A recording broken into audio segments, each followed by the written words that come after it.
आज हम एक्सप्लेन करने वाले हैं it welcome to daily episode 2। तो बिना टाइम वेस्ट किए चलिए स्टोरी को आगे बढ़ाते हैं। पिछले एपिसोड में हमने देखा कि इट ने टेडी, फिल और सूजी को मार दिया, लेकिन पुलिस को किसी भी बच्चे की डेड बॉडी नहीं मिलती, सिर्फ ब्लड ही मिलता है। इसलिए पुलिस सोचती है कि ये काम रोनी के फादर हैंक ने किया होगा, क्योंकि उसके पास थिएटर की की है और वो उसे एक्यूज करने की कोशिश करते हैं। दूसरी तरफ हेनलॉन की वाइफ चार्लोट और उनका बेटा विल भी डेयरी में स्टे करने आते हैं। विल एक बहुत स्मार्ट बॉय है और हेनलॉन उसे टेलीस्कोप गिफ्ट करता है। अगली सुबह रोनी स्कूल जाती है और सब बच्चे उसकी तरफ स्टेयर करते हैं, जैसे कि उसके फादर ने बच्चों को मिसिंग करवाया हो। मार्च कोशिश करती है कि वो पॉपुलर गर्ल्स की ग्रुप पेटीकोट्स में एंटर हो जाए और बाद में लिली को भी पेटीकोट्स में लाने की बात करती है।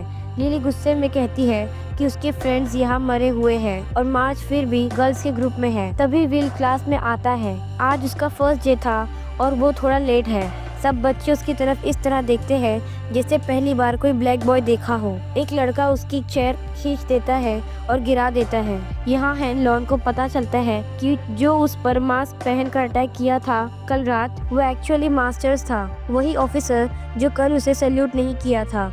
उसने खुद कन्फेस कर दिया है और अब वो अरेस्टेड भी है, लेकिन हेनलॉन का एक्सप्रेशन थोड़ा डार्क रहता है। चार्लोट बाहर जाती है कुछ सामान लेने और देखती है कि पॉल बनियान का स्टैचू पार्क में इंस्टॉल हो रहा है। यहाँ के लोग भी चार्लोट को इविल आई से देख रहे होते हैं। थोड़ी देर बाद चार्लोट देखती है कि कुछ लड़के एक बच्चे को मार रहे हैं और अडल्ट्स कुछ नहीं कर रहे। चार्लोट खुद जाकर फाइट रोक देती है। तब भी सब लोग उसकी तरफ इस तरह देखते हैं जैसे उसने कुछ गलत किया हो। शाम को वो हेनलॉन को ये सब बताती है और हेनलॉन कहता है कि ज्यादा सोचना मत। दूसरी तरफ रोनी अपने रूम में सो रही होती है। अचानक वो अपने बेड के नीचे ट्रैप हो जाती है, जैसे किसी के स्टमक में हो। वो शीट तोड़कर बाहर निकलती है और पीछे मुड़कर देखती है कि उसका बेड उसकी डेड मदर में बदल गया है। सच ये है कि रोनी की मदर उसके जन्म के तुरंत बाद मर गई थी। ये मॉन्स्टर रोनी से कहता है कि तुम रिस्पॉन्सिबल हो अपनी मदर की डेथ के लिए और तुम्हारे फादर को भी अरेस्ट करके ले जाया गया है और उसे फ्राई कर देंगे। इतना ही नहीं, ये मॉन्स्टर हर पर्सन को सबसे बड़ा फियर या गिल्ट का फायदा उठाता है। अब ये मॉन्स्टर रोनी को खाने की कोशिश करता है। तब रोनी जोर से चिल्लाती है और उसका फादर आता है। रोनी देखती है कि मॉन्स्टर डिसअपियर हो गया है। इसके बाद हम एक क्लब देखते हैं जहाँ 3 ब्लैक ऑफिसर्स बैठकर बात कर रहे होते हैं। वो डिस्कस कर रहे होते हैं कि हेनलॉन पर अटैक का केस उन्होंने भी क्वेश्चन किया था, लेकिन डिक हेलरॉन कहता है कि उसे क्वेश्चन नहीं किया क्योंकि वो स्पेशल है और ये सब सुपर सीक्रेट मिशन का पार्ट है। बाकी ऑफिसर यहाँ हंसने लगते हैं। फिर पुलिस चीफ भी यहाँ आता है। यहाँ का काउंसिल मैन चीफ से पूछता है अब तक वो कल्लू हैन को क्यों अरेस्ट नहीं किया। चीफ कहता है कि उसके पास कोई एविडेंस नहीं है। काउंसिल मैन थ्रेट देता है उसे अरेस्ट करो, नहीं तो अगले इलेक्शन में तुम्हारी नौकरी चली जाएगी। चीफ देखता है कि यहाँ 3 ऑफिसर्स बैठकर है और मैनेजर से कहता है कि उन्हें यहाँ से निकाल दो। तीनों ऑफिसर्स यहाँ से चले जाते हैं और बात करते हैं कि ब्लैक लोगों के लिए अलग जगह ढूंढनी चाहिए बैठने के लिए। अगली सुबह हम देखते हैं कि आर्मी कहीं डिगिंग कर रही है और हमें कंफर्म होता है कि ये वही डिक हेलरॉन है जो हमने शाइनिंग में देखा था। उसके पास भी शाइन की पावर है।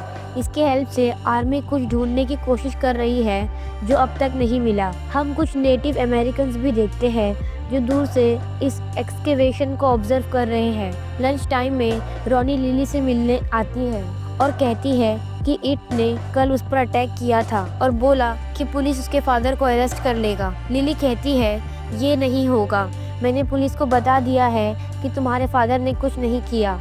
रोनी पूछती है कि तुमने पुलिस को मॉन्स्टर के बारे में क्यों नहीं बताया। लिली कहती है कि अगर मैंने पुलिस को बताया कि एक म्यूटेंट बेबी ने ये 3 बच्चे मार दिए तो मुझे फिर से मेंटल असाइलम भेज दिया जाता और मैं वहाँ दोबारा नहीं जाना चाहती। दोनों इस बात पर आर्ग्यू करते हैं और रोनी थोड़ा लाउडली स्क्रीम करती है, जिसके लिए टीचर उसे डिटेंशन में डाल देती है। विल लंच कर रहा था बाहर और उसकी फ्रेंडशिप एक लड़के रिच से होती है। तभी यहाँ स्मेली बॉम्ब फेंकी जाती है जिसे विल टीचर से भाग जाता है और उसे भी डिटेंशन मिलता है। यहाँ उसने रोनी से बात की और दोनों कहते हैं कि लिली को पुलिस ले जा रही है। पुलिस चीफ अब लिली को ब्लैकमेल करता है और कहता है कि उसने अपना स्टेटमेंट चेंज करके सारा ब्लेम हैंक पर डाल दिया। अदरवाइज लिली ही उस थिएटर में अकेली थी।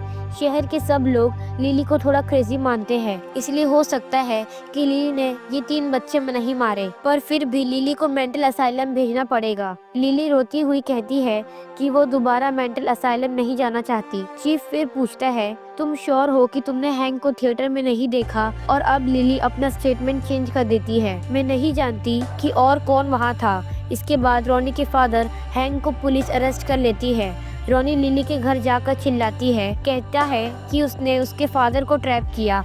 अगली सुबह हेनलॉन जेल जाता है टीचर से मिलने और गन सामने रख देता है। ये मैक्रो पीएम गन है जो पहले मास्क लोगों ने अटैक के लिए यूज किया था। ये गन आसानी से अवेलेबल नहीं और लोड करना भी बहुत मुश्किल है, लेकिन मास्क के लोगों ने इसे आधे सेकंड में लोड कर दिया था। हेनलॉन को अब पूरी तरह यकीन हो जाता है कि टीचर वो आदमी नहीं है। M16 गन को प्रॉपरली लोड भी नहीं कर सकता। हेनलॉन अब थोड़ा गुस्सा निकालता है और टीचर को अब्यूज करता है। टीचर गुस्से में गन उठाता है लेकिन फिर भी लोड नहीं कर पाता।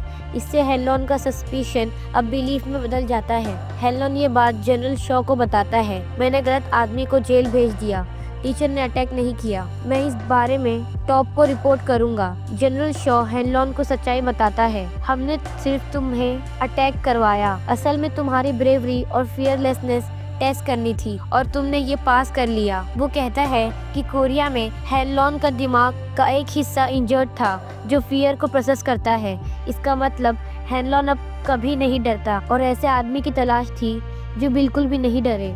हेनलॉन को अब स्पेशल मिशन के लिए वेयरहाउस ले जाया जाता है। जनरल कहता है कि कोल्ड वॉर के टाइम उस पर स्पेस बॉम्ब से अटैक का डेंजर था। इससे बचने के लिए आर्मी एक वेपन ढूंढ रही थी जो कई साल पहले डेयरी के नीचे बरी की गई थी। ये वेपन लोगों में फियर क्रिएट करता है और इसीलिए हेनलॉन इस मिशन के लिए परफेक्ट है क्योंकि वो बिल्कुल नहीं डरता। दूसरी तरफ लिली मार्केट शॉपिंग जाती है और कुछ स्ट्रेंज चीजें उसके साथ होने लगती है।